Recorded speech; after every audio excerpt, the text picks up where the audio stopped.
July 28th, 1967, 8:19 p.m. Lower Manhattan. Frank Lucas pushed the restaurant door open without hesitation. White tablecloths, low voices. Every face in the room stopped for half a second. This place didn't need a sign. Everyone knew the rule. Blacks didn't eat here. Frank sat anyway. The manager came fast, calm, polite, final. "You can't be here." Frank didn't argue. He didn't quote the law. He stood up, looked around the room like a man counting exits, and walked out. No threats, no scene. 7 days passed. On the 7th night, the restaurant closed early. Neighbors heard nothing unusual. By morning, the owner was found dead inside. No robbery, no witnesses, just a body and a silence that spread faster than any headline. What history books won't tell you is that no protest followed. No investigation went anywhere, but something changed. Doors that once closed quietly began opening without questions, because in Harlem, power isn't announced, it's understood. Frank Lucas did not come to Harlem the way legends say men arrive. There was no parade, no announcement, no ceremony. He came the way the 1960s came to Black America, quietly, violently, and with rules written by people who never intended to follow them.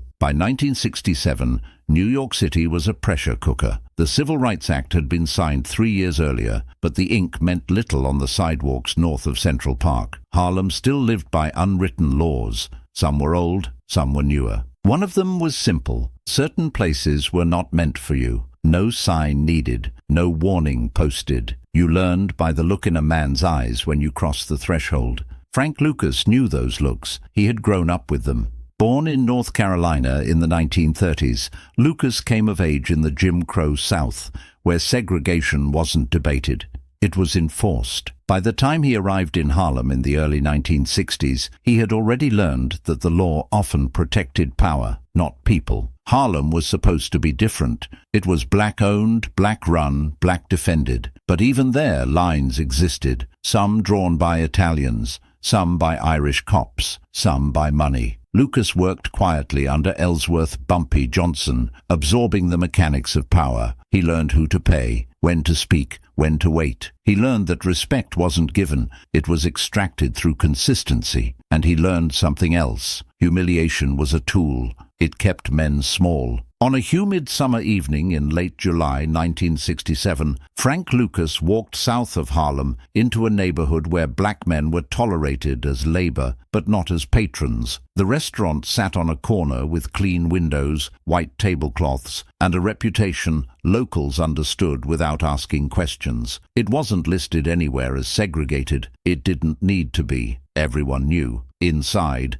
the air smelled of grilled meat and polish. White couples filled the booths. The waiters moved fast, eyes forward. Conversations hummed in low, confident tones. The door opened. The room shifted. Frank Lucas did not dress like a protester. He did not raise his voice. He wore a tailored suit, conservative cut, clean shoes. He carried himself like a man who had somewhere to be afterward. He walked to a table near the window and sat down. For a moment, nothing happened. Then the manager approached. Witnesses would later disagree on the words, but not on the tone. It wasn't loud. It wasn't cruel. It was practiced. "You can't eat here." Lucas didn't argue. He didn't cite the law. He didn't threaten a lawsuit. He looked around the room slowly, as if memorizing it. The plates, the faces, the exits. Then he stood, adjusted his jacket, and walked out. To the people inside, it felt like a small victory. Order restored. The line held. To Frank Lucas, it was data. The late 1960s were not an abstract time. They were measurable. In 1967 alone, New York recorded over 700 racial discrimination complaints tied to public accommodations. Many went nowhere. Enforcement was selective.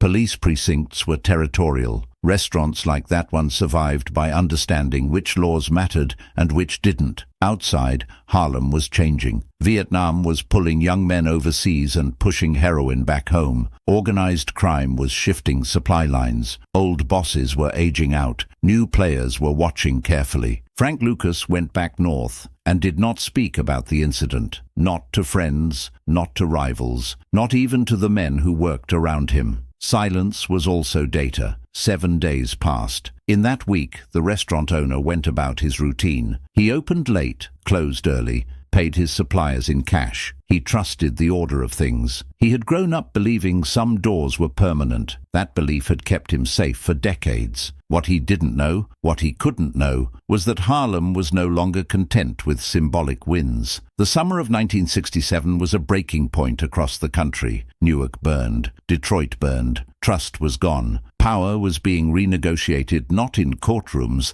but in back rooms and alleys. Frank Lucas understood that timing mattered more than anger. Immediate retaliation drew attention. Delayed consequences changed behavior. On the seventh night after the incident, the restaurant closed earlier than usual. Neighbors later reported seeing the lights go out before midnight. The owner stayed behind, counting receipts. The street was quiet, too quiet for a Saturday. By morning, he was dead. The police report would describe it in clinical language. Single victim, no robbery, no witnesses, cause of death, gunshot wounds. The case would stall quickly, as many did. No clear motive, no suspects willing to talk. Another unsolved death in a city already drowning in them. What the report would not mention was the effect. Within weeks, word spread, not through newspapers, but through whispers. That restaurant changed hands. Its policies changed faster. Doors that had once closed without explanation began opening without comment. No one publicly connected Frank Lucas to the death. There were no charges, no trials, no headlines, but men who understood the language of power took note. In Harlem, stories don't survive because they're written down. They survive because behavior changes afterward. And that door, the one that needed no sign, was never the same again. In Harlem,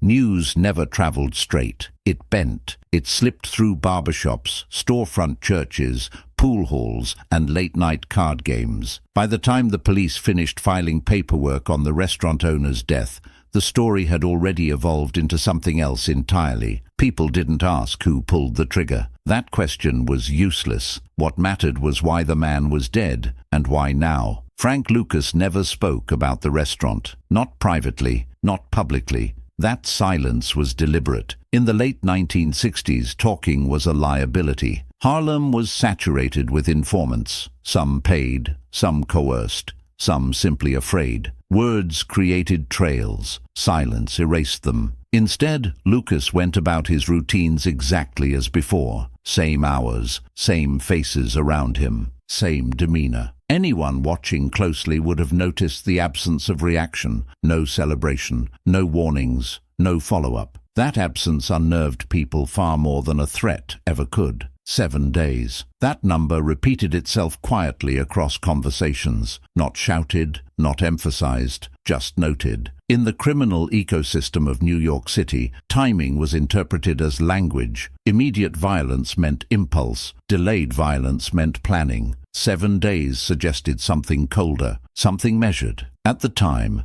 Harlem sat at the intersection of multiple power structures. Italian organized crime still controlled large segments of gambling and labor rackets. Irish-dominated police precincts enforced selectively. Black neighborhoods absorbed the pressure from both sides. The city's official stance was reform. The street's reality was negotiation. Public accommodations, restaurants, clubs, hotels were technically integrated by law. Practically, many operated under informal agreements with local police and suppliers. Enforcement depended on complaints, and complaints depended on protection. Most people didn't have it. The restaurant owner had relied on that system for years. He wasn't a gangster. He wasn't a public figure. He was something more common and more dangerous to the order of things. A man who felt untouchable because nothing had ever happened to him before. After his death, owners of similar establishments began reassessing risk. One by one, subtle changes appeared. No announcements, no signs taken down, just behavior shifts. Black patrons were seated quietly. Service was fast. No arguments, no explanations.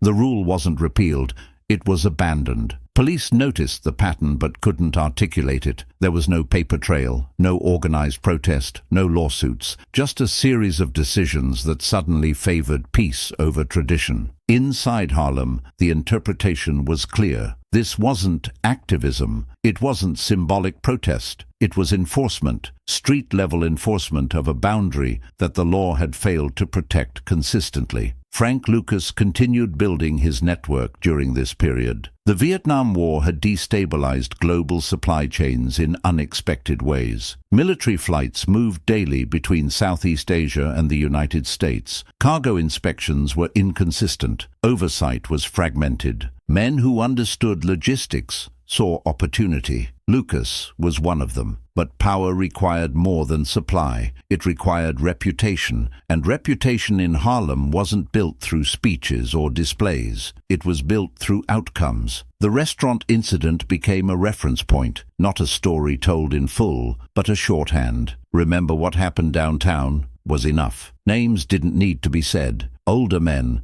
veterans of earlier decades, recognized the shift. Harlem had seen figures like Ellsworth Johnson establish authority through protection and predictability. Lucas was doing something similar, but with a different emphasis. He wasn't positioning himself as a public guardian. He was positioning himself as an unavoidable variable. Around this time, tensions inside the city were escalating. The summer riots of 1967 had left scars nationwide. Newark burned for 6 days. Detroit followed. New York avoided large-scale destruction, but the conditions were present: overcrowding, unemployment, distrust of police, and a growing sense that legal remedies were ornamental. City officials spoke of progress. On the street, progress was measured by survival. Frank Lucas understood that his power didn't come from how many men he had. It came from how many decisions were made differently because of him. Fear was only useful if it was precise. Random violence created chaos. Targeted consequences created order. The restaurant owner's death did exactly that. There were no copycat killings, no wave of attacks. That was the point. One incident corrected dozens of behaviors. The cost-benefit equation had changed. Police attempted to trace connections. They questioned employees. They canvassed the neighborhood. Nothing stuck. The owner had no known enemies, no debts, no criminal ties. The case was eventually filed under the category New York, reserved for thousands of others. Unresolved. Within Harlem, unresolved meant understood. Frank Lucas's name began appearing in places it hadn't before, not in print, but in introductions. Men brought to him weren't asking permission anymore. They were asking alignment. He was no longer just a participant in Harlem's economy. He was becoming a reference. Restaurants weren't the only places that adjusted. Clubs that once enforced members-only policies loosened them. Doormen reconsidered who they stopped. Taxi drivers changed routes less often. These weren't ideological shifts. They were risk calculations. In the late 1960s, power moved faster than law, and it moved quietly. Lucas never claimed credit. That restraint mattered. Claiming ownership would have invited scrutiny from law enforcement and competition from rivals. Ambiguity protected him. Everyone suspected. No one could prove. 7 days had been enough. Enough to demonstrate patience, enough to demonstrate reach, enough to demonstrate that humiliation had consequences even when the law looked away. Harlem didn't erupt after the restaurant owner's death. It settled. That was the difference. Violence that destabilized the street was punished. Violence that rebalanced it was tolerated. As summer turned toward fall, Frank Lucas's operations expanded. Supply routes solidified. Relationships deepened. The city's attention drifted to other crises. New fires, new scandals, new bodies. But the lesson remained embedded. Some doors don't need signs, and some men don't need to speak for their decisions to echo. By early 1968, Harlem no longer reacted to Frank Lucas. It adjusted to him. That distinction mattered. Reaction was temporary. Adjustment was structural. The city itself was shifting beneath the surface. Martin Luther King Jr. had been assassinated in April. Protests erupted nationwide. Federal authorities spoke of unity while expanding surveillance. Police units in New York quietly increased pressure on black neighborhoods under the justification of preventing unrest. Stop-and-frisk tactics escalated. Trust evaporated. In that environment, men who offered predictability, however brutal, became stabilizing forces. Frank Lucas understood that power wasn't loud. Loud power invited coalitions against it. Quiet power forced people to act alone. The restaurant incident had done something subtle but irreversible. It established Lucas as a man who did not negotiate dignity. He didn't file complaints. He didn't argue. He didn't perform outrage. He let the environment correct itself. That approach resonated with people who had lived their entire lives watching systems fail them. By mid-1968, Lucas's name was circulating beyond Harlem. Club owners in Midtown heard it. Union-connected suppliers mentioned it. Even certain precinct officers knew it, not as a suspect, but as a factor, someone whose presence altered outcomes. Police intelligence at the time focused heavily on visible threats, riots, militant groups, public demonstrations. Lucas didn't fit the profile. He didn't lead marches. He didn't give interviews. He didn't posture. He built. The heroin trade was transforming New York. Vietnam had destabilized Southeast Asia, and corruption within military logistics created gaps that organized men could exploit. Traditional Italian crime families relied on intermediaries. Lucas sought direct access. Control meant insulation. But distribution alone didn't create dominance. Territory did. Harlem was not just a neighborhood. It was a symbol. And symbols required boundaries. The restaurant owner's death had drawn an invisible line. Public humiliation of black patrons was now a liability. That message extended beyond dining rooms. It touched banks, suppliers, and landlords. Landlords who once refused leases quietly reconsidered. Club owners adjusted guest lists. Security staff learned new names. None of this was coordinated. Coordination would have been detectable. This was alignment. Independent decisions moving in the same direction. Frank Lucas didn't demand loyalty. He allowed people to arrive at it themselves. Inside his own circle, discipline tightened. There were no random acts, no impulsive displays. Mistakes were corrected internally. Attention was avoided whenever possible. Lucas had seen what happened to men who confused notoriety with power. They burned fast and died young. He preferred gravity, the kind that pulled things inward without effort. Law enforcement noticed the calm. Calm was suspicious. Harlem had always been volatile. When volatility disappeared, it meant something had changed. But identifying that change was difficult. Crime statistics didn't spike. Complaints didn't increase. In some areas, disturbances actually declined. That contradiction slowed investigations. Meanwhile, word continued to spread, not as a warning, but as instruction. If you wanted stability, you didn't provoke certain men. If you wanted trouble, you did. The restaurant itself reopened under new ownership. Locals observed the transformation quietly. Black customers were seated without hesitation. Staff didn't stare. The menu stayed the same. The change was behavioral, not cosmetic. No plaque marked the shift. No apology was issued. None was required. The message had been received. Frank Lucas never returned to that restaurant. He didn't need to. Returning would have implied unfinished business. Power that revisits old victories weakens itself. By late 1968, his influence extended into spaces that had once been inaccessible. Meetings took place in rooms that previously excluded him, not because doors had suddenly become moral, but because exclusion now carried risk. That risk was never verbalized. It didn't need to be. The city's underworld respected consistency. Lucas had demonstrated it. One incident, one outcome, no escalation, no theatrics. That restraint made him harder to categorize. He wasn't a revolutionary. He wasn't a reformer. He wasn't a crusader. He was a man who operated inside a broken system and adjusted its incentives. In the eyes of some, that made him dangerous. In the eyes of others, necessary. As 1968 came to a close, Harlem stood at a crossroads. Old structures were weakening. New ones were forming. The federal government increased pressure on narcotics. Organized crime families tightened ranks. Informants multiplied. Frank Lucas remained where he always was, quietly central. People no longer asked what he would do. They asked what would happen if they ignored him. That question answered itself often enough to remove doubt. The door that once required no sign now opened without explanation. and everyone understood why. By 1969, the story had stopped moving forward and started settling backward, into memory, into behavior, into the kind of understanding that never needs to be explained out loud. That was when it became permanent. Frank Lucas never benefited publicly from what had happened. No interview,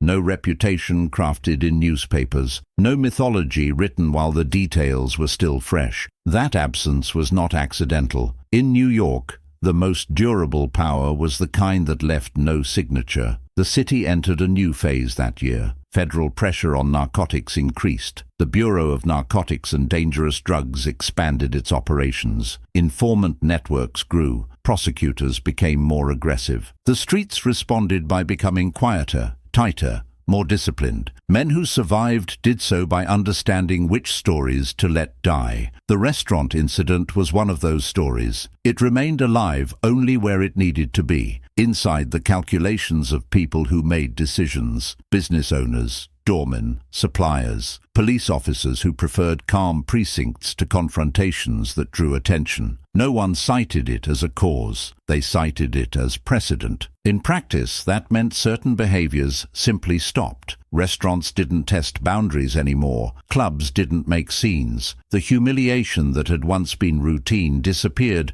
not because of moral awakening, but because humiliation had proven expensive. That distinction mattered. Frank Lucas's influence matured during this period. He didn't expand recklessly. He consolidated. Roots stabilized. Partnerships became selective. Risk was redistributed away from him and toward systems that assumed he would never act directly again. That assumption was mostly correct. The power he had demonstrated didn't need repetition. Repetition would have cheapened it. One correction was enough. Law enforcement never officially tied him to the restaurant owner's death. Files remained thin. Leads dried up. The case joined hundreds of others archived without resolution. Over time, even investigators moved on. New priorities replaced old questions. But in Harlem, forgetting was not the same as erasing. Young men heard the story without names, just outcomes, an insult, a pause,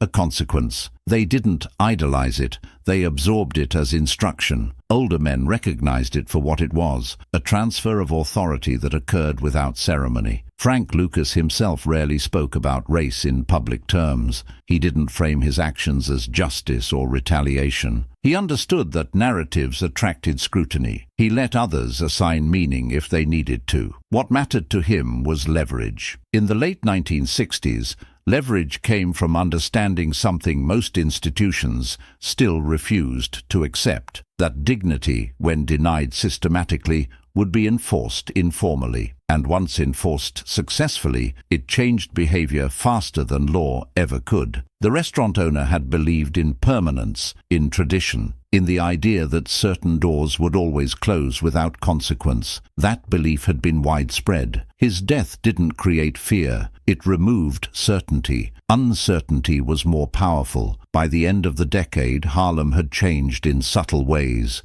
not safer, not fairer, but more deliberate. People chose battles carefully. Lines were still there, but they were no longer invisible. They were negotiated. Frank Lucas remained an unspoken part of that negotiation. He did not become a symbol. Symbols attract opposition. He became a reference, something accounted for in advance. Years later, when journalists and prosecutors tried to reconstruct the arc of his rise, they focused on money, supply chains, and criminal enterprises. They missed the quieter foundation. Power is not established by what you take. It is established by what others stop doing. The restaurant incident was never about a meal. It was about testing whether humiliation was still free. For decades, it had been. That night proved it wasn't. The cost had been paid once. No one wanted to pay it again. Frank Lucas lived long enough to see his name become public, his operations exposed, his image simplified into something easier to sell. But the real lesson of that summer in 1967 was never written into indictments or documentaries. It survived in behavior, in doors that opened without explanation, in glances that shifted from challenge to calculation, in silence. And in Harlem, silence has always been the clearest language of all.